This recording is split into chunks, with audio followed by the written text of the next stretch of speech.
A warning now for nonprofits. Our 11Alive investigators received complaints from local charities saying they were promised tens of thousands of dollars that they never received. Savannah Levins has been looking into it, and she's joining us now to break it all down. Savannah, what did the nonprofits tell you? Because there was a promise, and then the question was the promise ever fulfilled? Yeah, and these nonprofits say that it was not. They say a man approached them to basically host a car show fundraiser for them, but they didn't turn out as promised.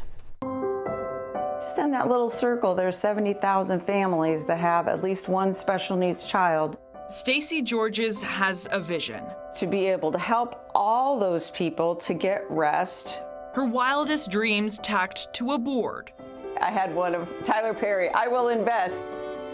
If you can say it and you can see it, it can be real, right? Here in the home where she and her husband Tom tense. raised two special needs children. Well, it makes me want to cry because they were so cute and they were happy. Their nonprofit, Special Needs Respite, was born from love and experience. We just basically raise money and pay caregivers. So when Stacy and Tom were approached with an opportunity to raise more money than they'd ever seen at once, we said, how about 50,000? They jumped at the chance. He said, yeah, I can do that. He is Gerardo Hernandez, founder of Car Community Connection. Stacy and Tom say he offered to organize a car show fundraiser for Special Needs Respite. According to the contract they showed us, they just need to pay him $5,000 and he'd secure the sponsors and do the rest. 5,000 to 50,000, that seemed like a pretty good return on investment. The contract laid out that goal, with the objective of raising $50,000 or more net to Special Needs Respite. At the end of the car show, he said, we met our goal. So we started celebrating. Even the local paper reported on the success. Woodstock Benefit Car Show raises nearly $50K for respite care. That was in April. He always had something that was a reason why he couldn't pay us. They say they've only received small incremental payments totaling $7,000. Do you think tens of thousands of dollars were raised? I don't know. It's possible. Initially, Gerardo declined to comment. And we're just going to refer us to the attorney.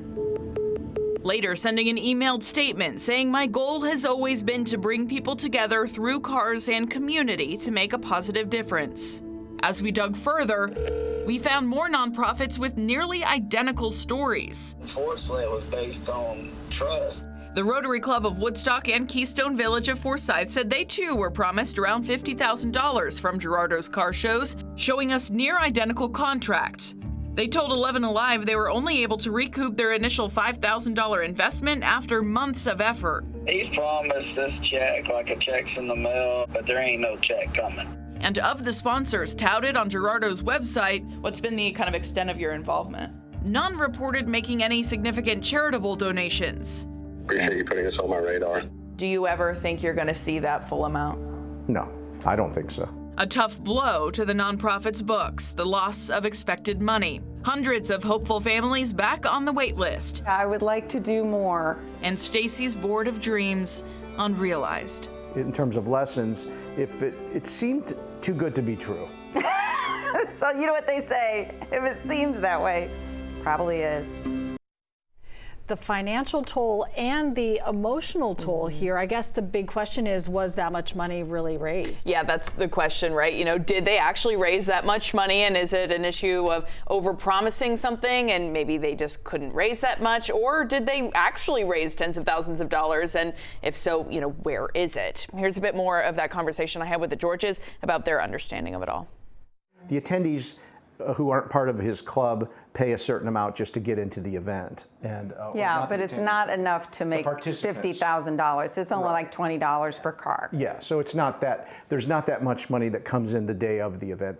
The big money, according to him, comes in through the sponsorships. And we asked him a few times for an accounting of which sponsors and how much they gave, and we haven't seen that. So I don't know who gave anything yet.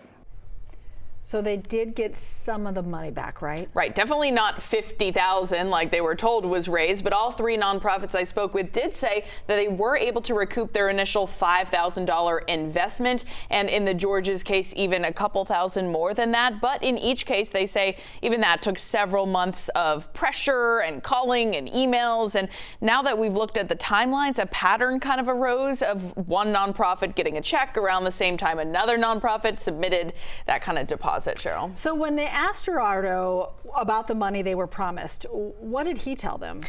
Well, you know, it was always kind of some excuse, according to these nonprofits, banking issues, waiting for checks to clear, sponsored delays, kind of so on and so on. I spoke with a Rotary Club member, Brian Aaron, about his group's experience trying to get those funds from Mr. Hernandez.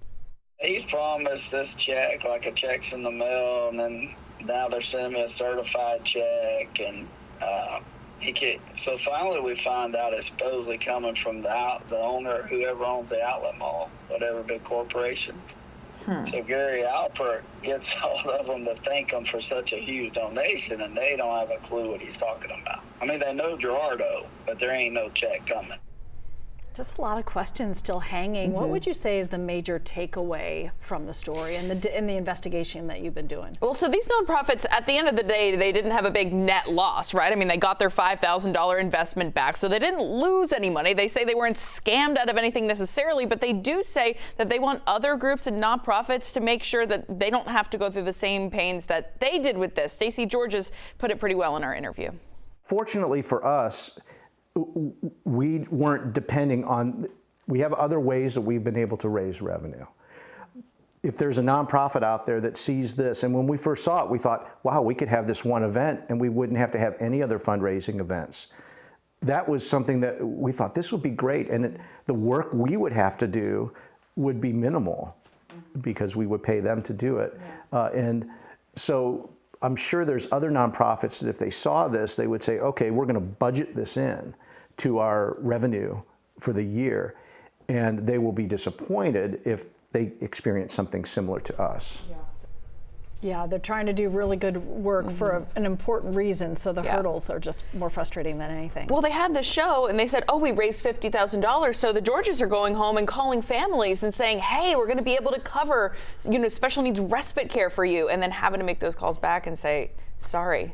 That's hard. That's heartbreaking. Yeah, thanks for looking into it. If you have a tip you'd like our team to investigate, please give them a call, 404-873-9111, or email us at investigates@11alive.com. We'll be right back.